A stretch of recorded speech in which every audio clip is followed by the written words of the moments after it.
ഓം നമഃശിവായ. ശിവമാർഗം പരശുരാമ പ്രതിഷ്ഠിതമായ 108 ശിവാലയങ്ങളിലൂടെയുള്ള യാത്രയിൽ ഇന്ന് നമ്മൾ എത്തിച്ചേർന്നിരിക്കുന്നത് ചെറുവത്തൂർ മഹാദേവ ക്ഷേത്രത്തിലാണ്. തൃശൂർ ജില്ലയിൽ കുന്നംകുളത്തിനടുത്താണ് ഈ ക്ഷേത്രം. കുന്നംകുളത്ത് നിന്ന് പട്ടാമ്പി റോഡിലൂടെ 1.5 കിലോമീറ്റർ വടക്കോട്ട് സഞ്ചരിച്ചാൽ റോഡിന്റെ പടിഞ്ഞാറ് ഭാഗത്ത് റോഡരികിൽ അല്പം ഉള്ളിലേക്ക് മാറി സ്ഥിതി ചെയ്യുന്ന ക്ഷേത്രത്തിലെത്തും. ചെറുവത്തൂർ മഹാദേവൻ കിഴക്കോട്ട് ദർശനമേകി പരിലസിക്കുന്നു. വിശാലമായ ക്ഷേത്രപ്പറമ്പ് തുറസായി കാണപ്പെടുന്നു.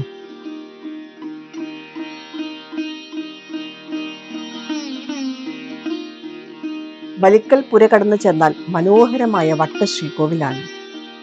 കരിങ്കൽ തറയിൽ കലാവിരുതോടെയുള്ള നിർമ്മാണ ശൈലി തികച്ചും പ്രാചീനത വിളിച്ചോതുന്നു. ധനുമാസത്തിൽ തിരുവാതിരയും ശിവരാത്രിയും ആഘോഷിക്കുന്നു. തിരുവാതിര ഊട്ട് വിശേഷമാണ്. ക്ഷേത്രഭരണം ഒരു സമിതി നടത്തുന്നു.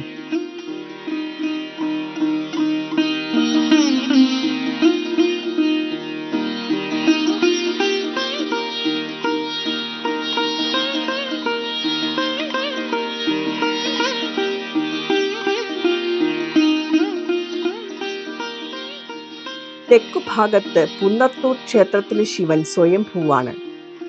കിഴക്കോട്ട് ദർശനം. ശ്രീകോവിൽ ചതുരത്തിലാണ്.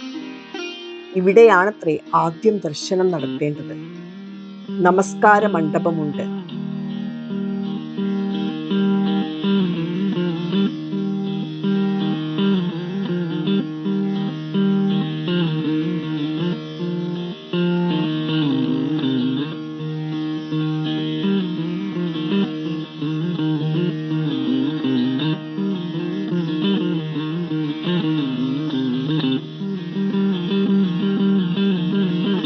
ശംഭോ മഹാദേവ.